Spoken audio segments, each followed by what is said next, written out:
મિત્રો આ વિડીયો ખૂબ જ સિરિયસ ટોપિક ઉપર છે. લિટરલી આ વિડીયો જો તમે લાસ્ટ સુધી જોઈ લીધો તમારી આંખોમાંથી આંસુ આવી જશે. એન્ડ શું થયું છે સાધ્વી સાથે આ વિડીયો જોયા પછી તમને ખબર પડશે. તો જો સૌથી પહેલા વાત કરીએ તો રાજસ્થાનના જોધપુરમાં એક ઘટના બને છે. મતલબ કે આજથી માંડી અને માની લો કે એક વર્ષ પહેલા જુલાઈ મહિનામાં આ સાધ્વીનો એક વિડીયો વાયરલ થયો હતો. મતલબ કે પ્રેમ બાઈસાનો એક વિડીયો વાયરલ થયો હતો. એન્ડ અત્યારે એમનું અવસાન થઈ ગયું છે. મતલબ કે અત્યારે તેઓ આ દુનિયામાં નથી રહ્યા, પરંતુ આ વચગાળામાં એમની સાથે શું થયું છે ને હજી તો જે ખુલાસા થવાના છે.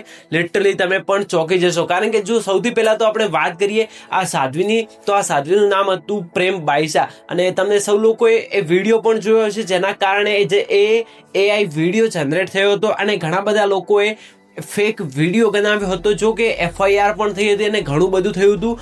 સાધ્વીએ ખુદ કહ્યું હતું કે આ વિડીયો મારો નથી, આ વિડીયો કોકે એડિટ કર્યો છે. હું મારા પિતાને મળતી હતી અને કોઈકે આ વિડીયો એડિટ કર્યો. અને એના પછી તમે સૌ લોકો ખબર જ હશે એ વિડીયોના લીધે ઘણો બધો વિવાદ પણ થયો હતો.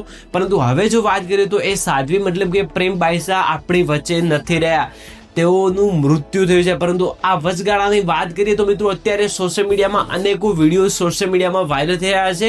પરંતુ તમે આ વિડીયો પર ક્લિક કર્યું છે તો ઓફકોર્સ તમને સાચી જાણકારી મળવાની છે. તો જુઓ, સૌથી પહેલા તો વાત કરીએ તો આ જાણકારી અત્યારે ખૂબ જ સોશિયલ મીડિયામાં વાયરલ થઈ રહી છે. એન્ડ હું જો તમને કહું તો અત્યારે એટલે કે 28 જાન્યુઆરીના રોજ રાતના સમયે એમનું અવસાન થાય છે. એન્ડ એના પછી વાત કરીએ તો જ્યારે એમનું મૃત્યુ થાય છે એ કઈ રીતે થાય છે. તો જુઓ, સૌથી પહેલા તો એમના પિતાએ જણાવ્યું છે કે જ્યારે તેઓ આશ્રમમાં હતી ત્યારે તેને તાવ સર્જી જેવું હતું, પરંતુ થોડા સમય પછી થોડી તબિયત લથડી, જેના કારણે કમ્પાઉન્ડરને આશ્રમમાં બોલાવવામાં આવ્યો. પરંતુ જેવું જ તેને ઇન્જેક્શન આપ્યું, તબિયત વધારેમાં વધારે લથડી ગઈ અને તબિયત જેવી જ લથડી એના પછી તરત જ એમનું મૃત્યુ થઈ ગયું. મતલબ કે સાધ્વીનું મૃત્યુ થઈ ગયું. એન્ડ જેવું જે પ્રેમ બાઈસાનું મૃત્યુ થયું એમને હોસ્પિટલ લઈ જવામાં આવ્યા, પરંતુ ડોક્ટરે પણ એવું જ કહ્યું કે ના, પહેલેથી જ આ બેન મૃત્યુ પામ્યા છે. પરંતુ આ વચગાળાની વાત કરીએ તો જે કમ્પાઉન્ડર કોણ હતો એની પણ અટકાયત કરવામાં આવી છે પોલીસ દ્વારા.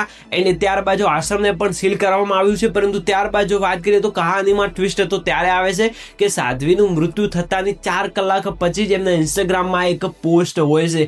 એન્ડ એ પોસ્ટ તમે આ બાજુ વાંચી શકો છો. મતલબ કે તેમાં ક્લિયરલી લખ્યું છે કે તેઓ અગ્નિ પરીક્ષાની વાત કરી રહ્યા છે, તેઓ ન્યાયની વાત કરી રહ્યા છે. હવે પોલીસ પણ વિચારી રહી છે કે આ પોસ્ટ કોણે કરી, કારણ કે બે થાય છે. એક તો ઇન્સ્ટાગ્રામમાં કોકે આ પોસ્ટ મતલબ કે કોકે અન્ય વ્યક્તિએ કરી હોય, અથવા તો આ પોસ્ટ શેડ્યુલ કરી હોય. મતલબ કે સુસાઇડ નોટ છે કે શું, અત્યાર સુધી જાણકારી નથી મળી.